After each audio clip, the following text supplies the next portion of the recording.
For better understanding of the symmetric and anti-symmetric uh, wave functions, and also in order to pave ourselves into a way into the fermions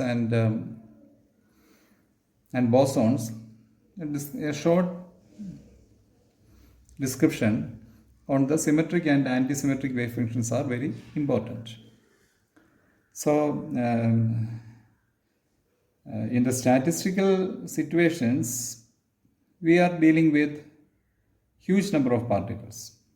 Like we are talking about capital N number of particles. But when we are defining the symmetric and anti-symmetric wave functions, it is more easier for us to deal with a system of two particles, like a system of two electrons in an atom, for example, helium. So we will take two electrons in the helium atom and try to rewind or remind ourselves on the symmetric and anti-symmetric wave functions. So we have two electrons denoted by 1 and 2, or denoted by its position vectors r1 and r2. Okay. So we are dealing with symmetric and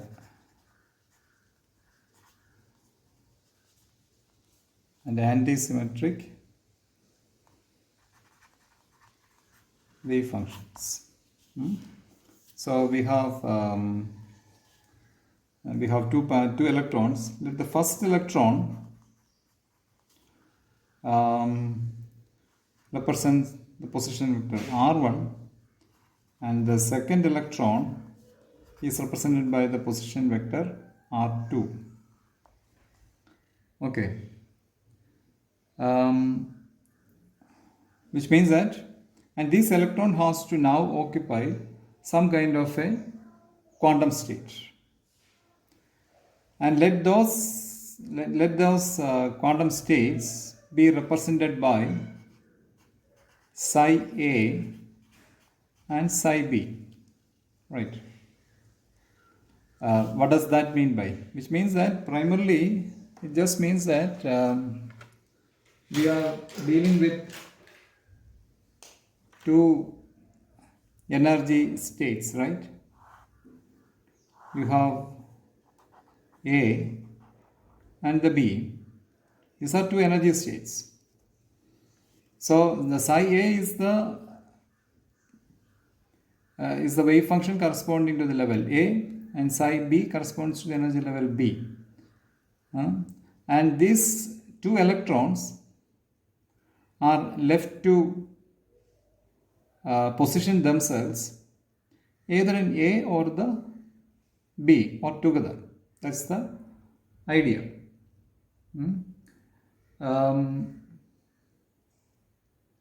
So therefore, the wave function for the combined system of all these parameters, two electrons distributed in the energy levels A and B, can together be written as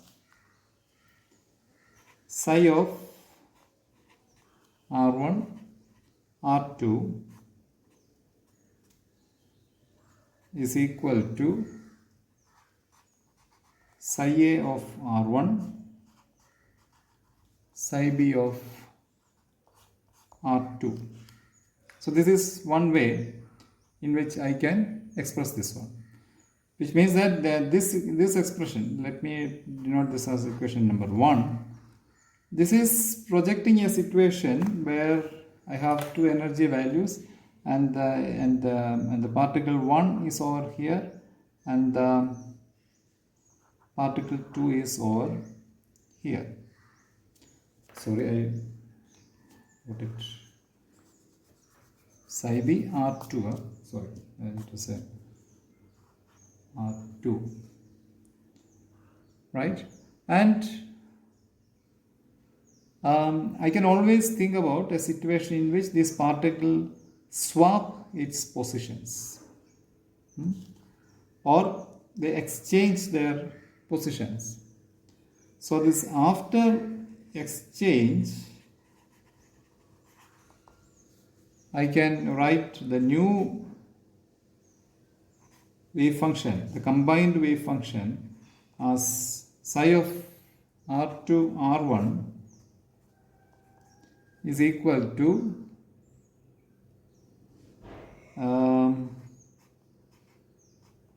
psi A R2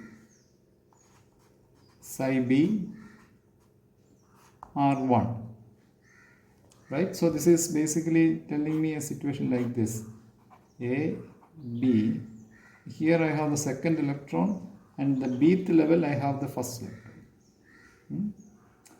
So that is it. So basically the both these electrons got swapping its positions, or exchanging its positions.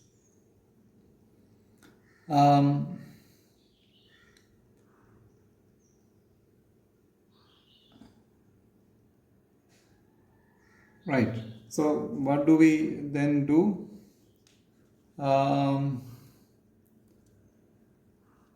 If we write down the probability density of the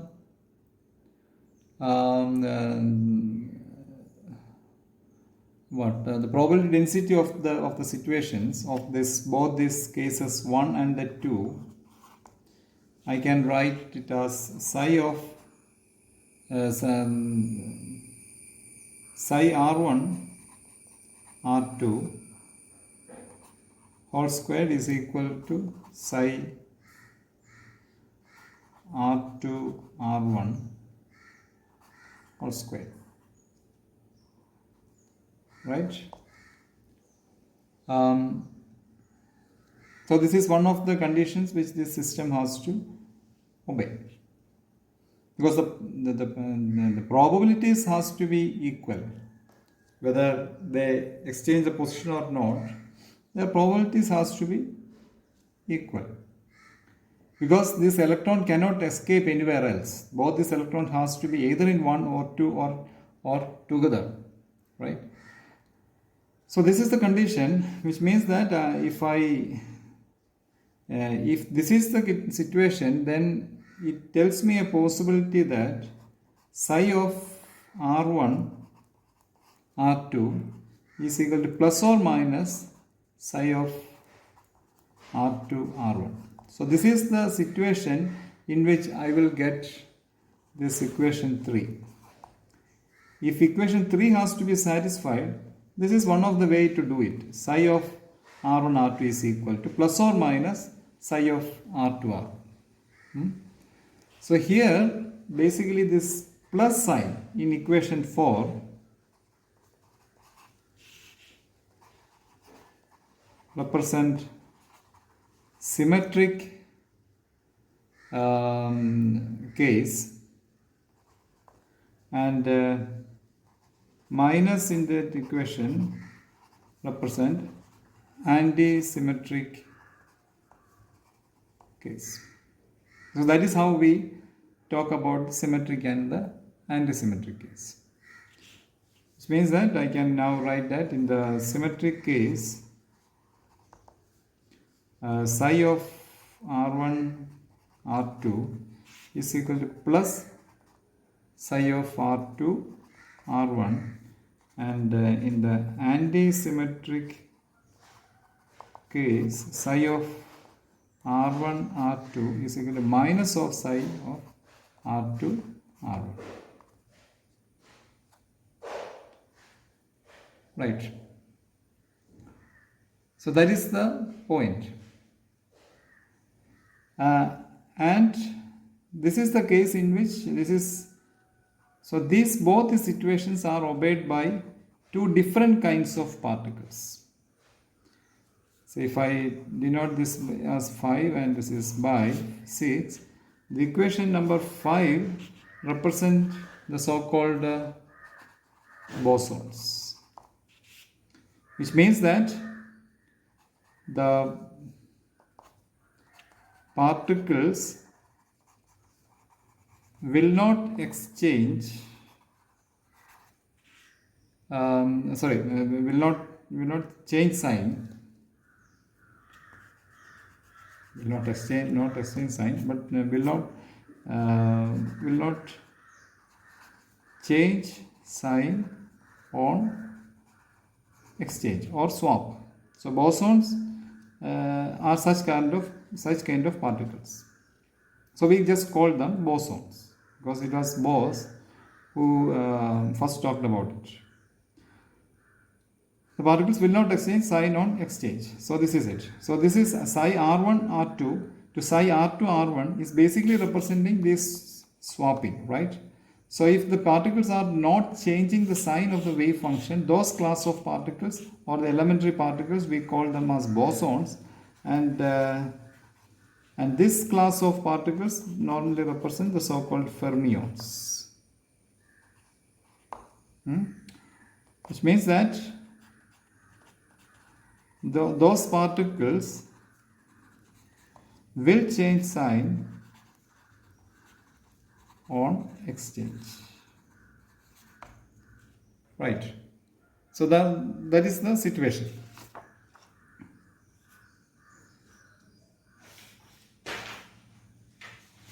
If we discuss further,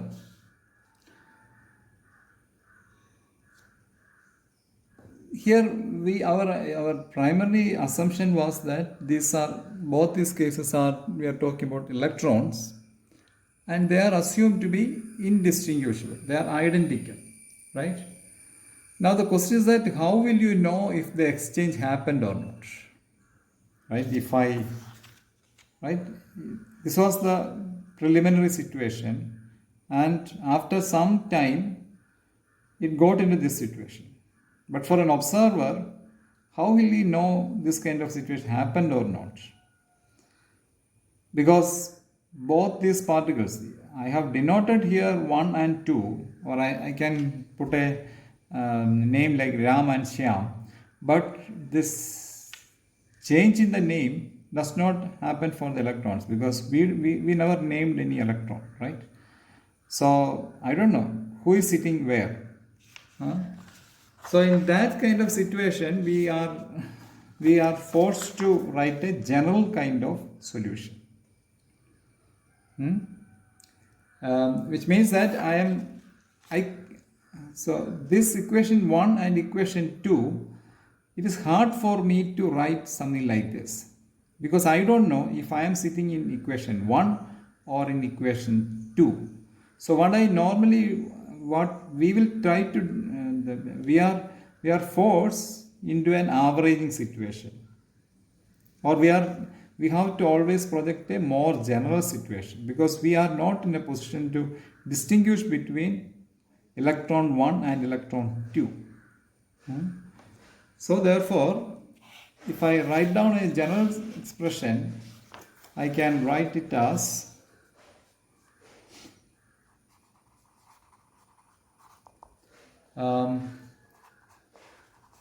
psi symmetric is equal to 1 by root 2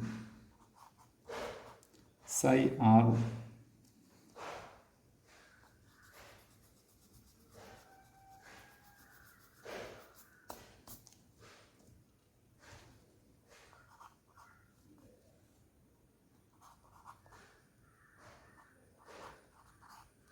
Psi r1 r2 plus psi r2 r1. And psi antisymmetric or asymmetric is equal to 1 by root 2 psi r1 r2 minus psi of r2 r1, right? Because that is how we can deal with the situation. Here 1 by root 2 is just a normalization factor, so you don't have to worry about that. But and also here in the symmetric case, the change of sign does not happen.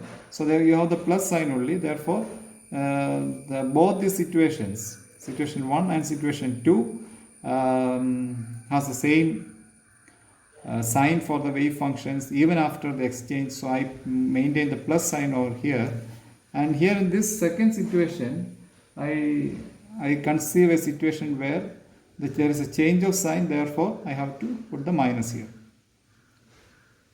Do remember that what does this psi of R1 R2 represent?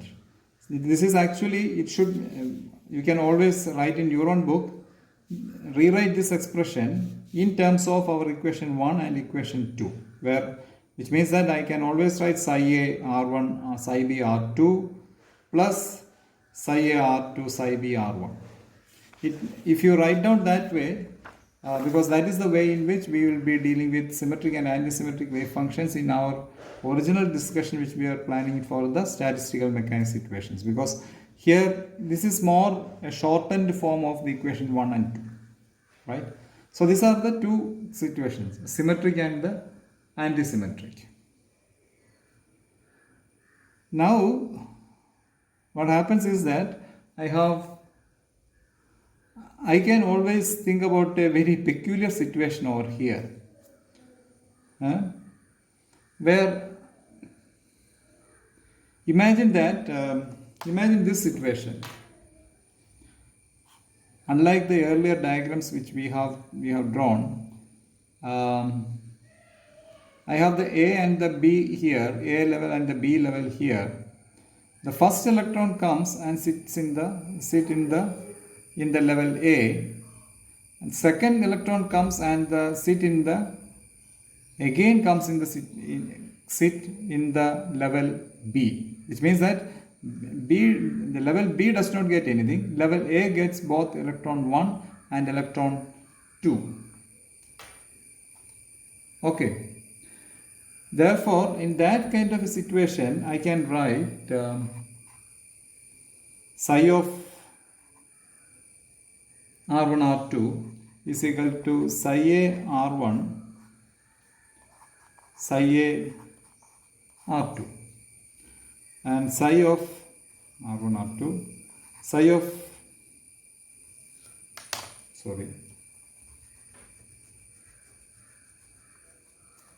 So I basically I'm writing and taking the equation 1 and 2 into this peculiar situation, right? So I should be keeping that terminology R1 R2 psi of R2 R1 equal to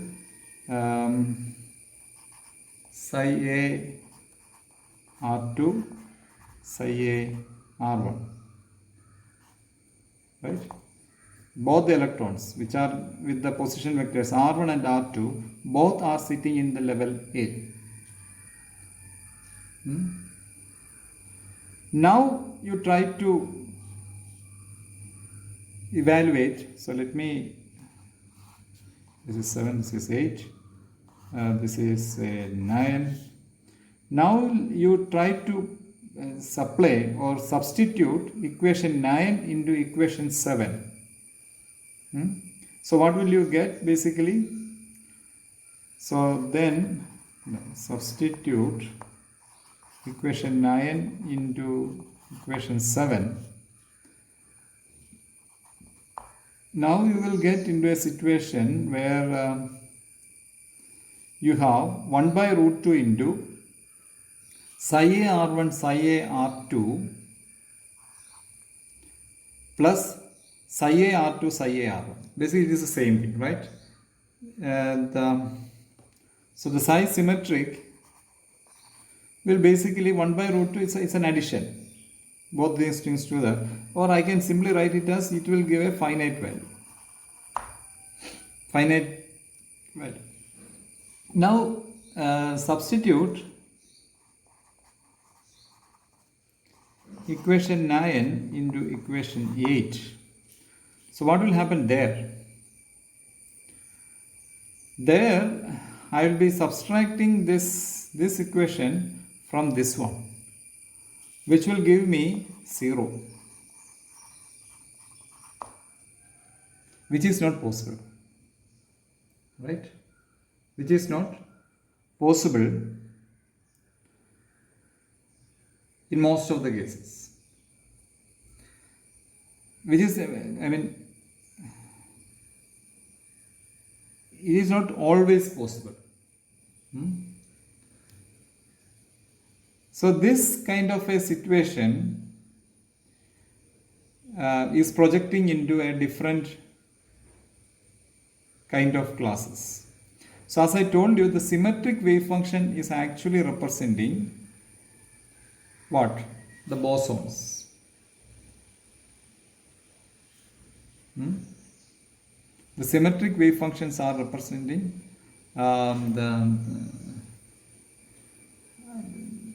the symmetric wave functions represent the bosons, and the antisymmetric situations should be representing the fermions. So therefore, if I am talking about the fermions, it cannot be, see, the psi antisymmetric cannot be a 0, right? When did this antisymmetric wave function came to 0? Because when both the particles went and sit in the same level A, which means that the psi antisymmetric, which represents the fermions, cannot be sitting in both the particles cannot be sitting in the same energy level, or that indicates the so-called Pauli's exclusion principle, right? But for bosons that is okay, because they are the symmetric wave function psi, the equation 7 actually represents them. So for them that is okay.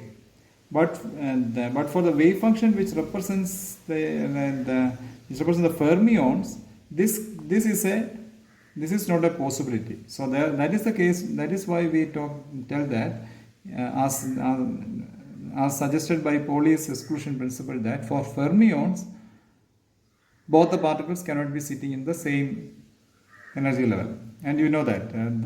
Having said that, you can have two particles maximum sitting in the same level, but both these particles will have opposite spins. So because and ultimately, which means that they have different quantum numbers. So particles with the same quantum number cannot be sitting in the same energy level for fermions. Whereas for bosons that is okay, because for them this equation 7 will take care of them, but the equation 8 does not take care of them. So that is about the symmetric and the antisymmetric wave functions. Right?